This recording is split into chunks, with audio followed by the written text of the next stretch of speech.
And we are live. Welcome to Grief Talk. My name is Jennifer Down. And I'm Darlene Rempel. And it's Grief Talk Wednesday. It is. And we have to acknowledge that we are late today. And that's just how things go, don't they, Darlene?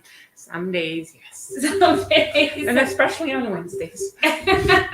Exactly. So please, if you're having lunch, grab your water or your lunch. Come have lunch with us and let's have a conversation about Grief Talk. And just a quick reminder, Darlene and I come every Wednesday here at 12:15, and we share about lessons learned through life and loss. Mm-hmm. And I love it, especially because sometimes we do this, we have lunch, we're not sure who is out there, who is listening. However, when we get comments, when someone buys our course or refers someone to our program and we see them get the right tools, that blesses my heart. Our heart, I'm sure, darling, right? Like, seriously. So today we're talking about, people say you have to let go and move on in your life, but they don't tell you what you need to do to accomplish that. How many of us hear that all the time? That's all I heard growing up. So Darlene, do you want to take us through that journey of, like, just move on?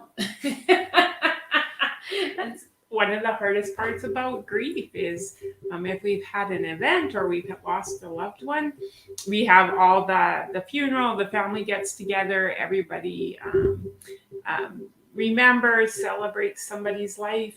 But then afterwards, when everybody's gone, when the guests are gone, when people have moved on with their lives and you are still trying to figure things out, it's hard to move on and let go of the grief. It's hard to work through the grief. And so often we get stuck because we just stay in that place. And we don't know how to complete, how to finish the journey. We often know how to start well. We do lots of memories. We're the center of attention. But then as life goes on and other people's life go on soon, we feel sometimes that we're left behind and we're kind of stuck and can't move forward. Oh, I love that. I just love the way you use your words to describe that. And that's why we're here today. Because if you've been following us, we've been talking a lot about how after the funeral, that's when grief starts, right? After everybody's gone, after all the guests are gone and the lights are off, that's when it starts. However, we also want to mention that grief, it's not only about loss of a loved one. It's any loss of any kind. And change is big. Like the things that we actually don't realize it's a loss. Let's say I like to use this one.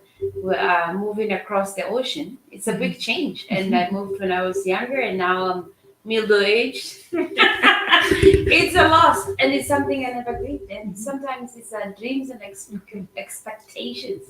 So as we talk today about when people say let it go and move on, let's think about that. It's not only loss of a loved one, but it's also loss of any kind, any change. Because I love our definition of grief, that grief is, Darlene, normal and natural reaction to any change or loss. I love it. Yeah. Yes, so it is normal. And I love that here we can talk openly about grief without feeling that it's something that should not be talked about. So let's get to our fun part that I like. Let's just imagine for a minute. We are all, before I share about how we are all born with an empty backpack, do you want to share a quote, darling? Oh, I did not get our quote ready. Okay, that's but we have the no.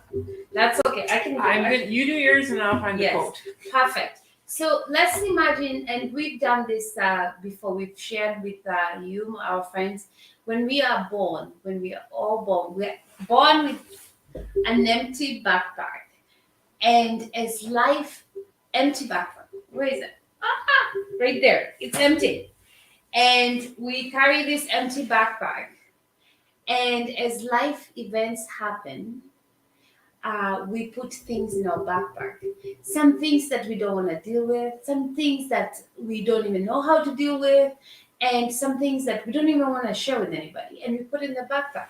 And we say this backpack, they're like rocks.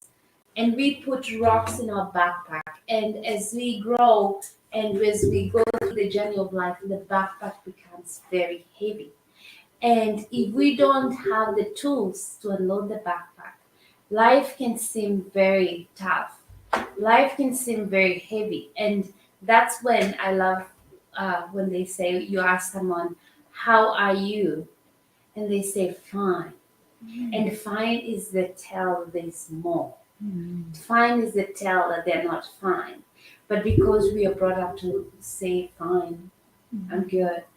And anyway, we have lots of ways that we want to share these tools on how to unpack the backpack so that when someone says, how are you? It's just not fine. And if you're not fine, don't say you're fine. We can say, I have seen better days. That's my new favorite.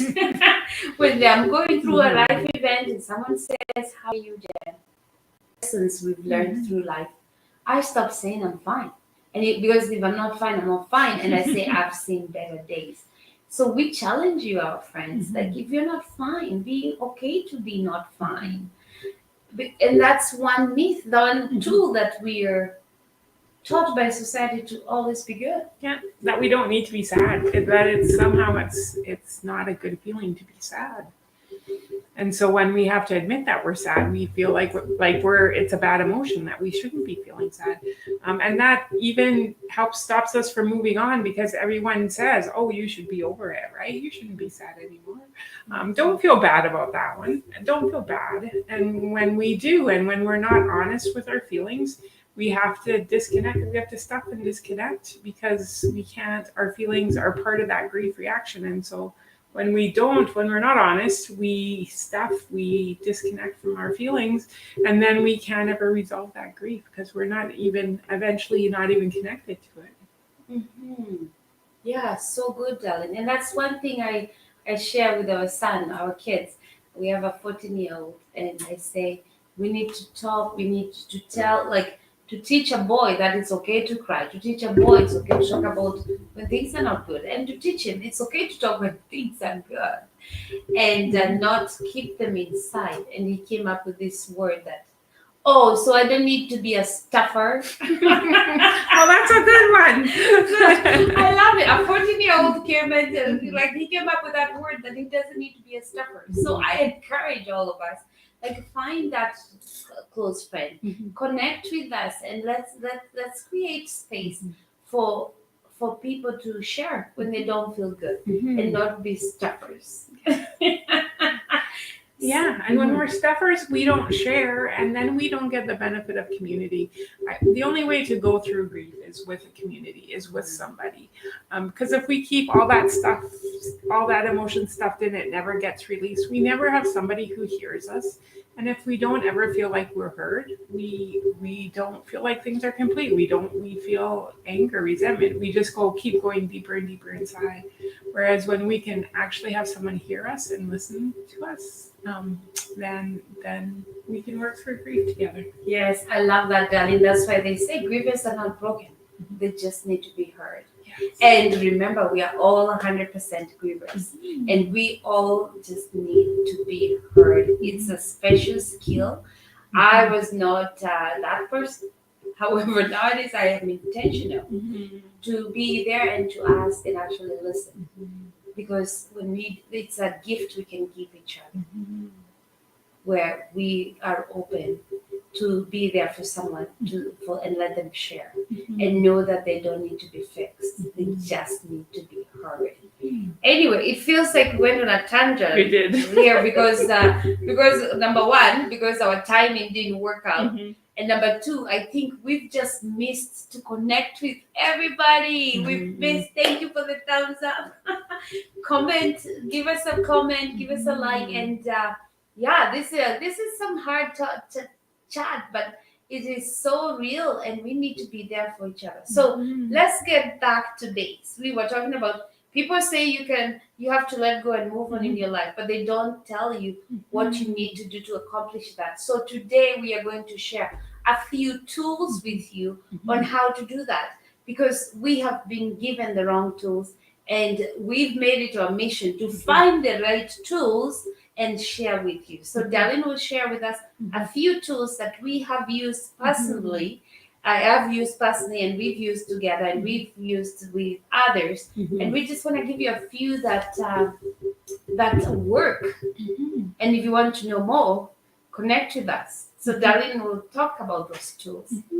So one of the important things, and I think we do this naturally, and when we have a loss, is to review the relationship, to go through and think about all the good things, all the things we missed, we wish you would have said, and actually just do a mental, or we do it with each other at funerals. We talk, right? What was our memory? We have this mental review of that relationship, and with those memories come emotions. So one is to review the relationship. Let yourself go over how everything, right? How the relationship was. And with those comes emotions. Let yourself feel those emotions, right? Grief is an emotional experience. So when you can tie and release those emotions, that's the other tool. The third tool is to figure out what wasn't said or what you wish was said, and then to share that with somebody else. So again, if we can do the first three and not share with anyone else, and it's not complete because we haven't been heard. We talked a lot about being heard is important. So part of grief is being heard, and once we're heard, we can then release. Right? Once we've said that, we can release. We can either apologize for things that we did that we needed to apologize. We can forgive if that person has hurt us. We can forgive or release that pain. And we can also do emotional statements, right? We can also say those things, those emotional statements, I love you, or I miss you, or those emotional statements that we missed. And then we can release and let go, and that's how we can move on. I love it. I love it. Those are just basic tools that we are sharing. We have a full program on those tools where we work through and how to do them. And they have worked in our lives. And we're sure if you are looking for the right tools, please connect with us. I love the tool that you shared about saying the things that you wish you'd have said. So when my dad passed away, I realized we took him for granted, and I did not say thank you, Dad, for all the sacrifices and taking care of us. And that tool helped me to be able to go back and reflect. What do I wish I would have said to my dad?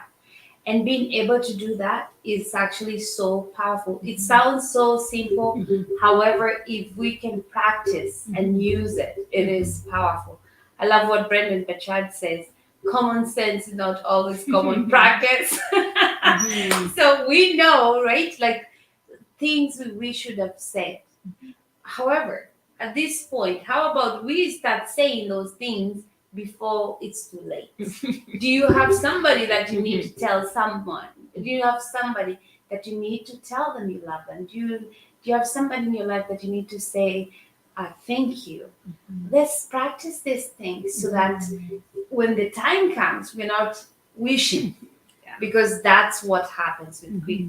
Anyway, our lunch break has been longer than usual. However, we are on fire and we are excited. We're just so excited to share with you all about things we learned. We're not experts. We're not different from you. What is different is we want to connect with you, because we have learned how to listen with the heart, with ears. Yes. So, Darlene, you're the conclusion. So we have a gift, or we really want to share the tools, and we want to have, and we know it takes a process. You get things, it takes a while to process things. You get it, right? Whether you're reading something and then putting it into practice, or joining a group, or doing individual sessions. It's always good to have lots of information. And so we have a gift. If you put your emails either in the comment or private message us. We have an ebook on the grief recovery method, which is the things we just talked about. What are the myths? What are the things what are the tools that don't work? And then what are some of the tools that do work? So if you would like a short ebook, it's well done. It's a short read, just to get you started on information. Please, either write your email in the comments, or you can direct message us at Stronger or at just on Facebook, and we will email you this book, and we look forward to then being able to discuss that with you. That is awesome, darling. I love giveaway, and this is a little tricky. However, we're gonna even put it on our website, where you can just enter your email, and we'll email you a free ebook. Do you know someone who could use these tools? Would you use these tools yourself? Would love to gift you these tools, because we know we've worked with them, we've experimented, they work, and we want to gift this to you all. Or if you know somebody who would use the correct tools, please share your email us, phone message, DM, we call it private message us, anywhere that you're comfortable with, and we'll send you an ebook with the right tools to use during grief, because we know grief is normal. Awesome. So just before we conclude, we're just gonna be honest here, because remember, we have to be open. Like, that's how this works. 12:15 is not working for us in the middle of the day, when lunch hour is not working. So we are proposing we'll go back to morning before the life starts, before like events start happening in our lives. And if you can join us, we're gonna go back to coffee at Grief Talk at 10 instead of 12:15. However, stay tuned, stay connected. If you're where the summer is beginning, please enjoy your summer, and let's just have a big heart with ears where we can be there for each other. Till next time, sending you lots of hugs.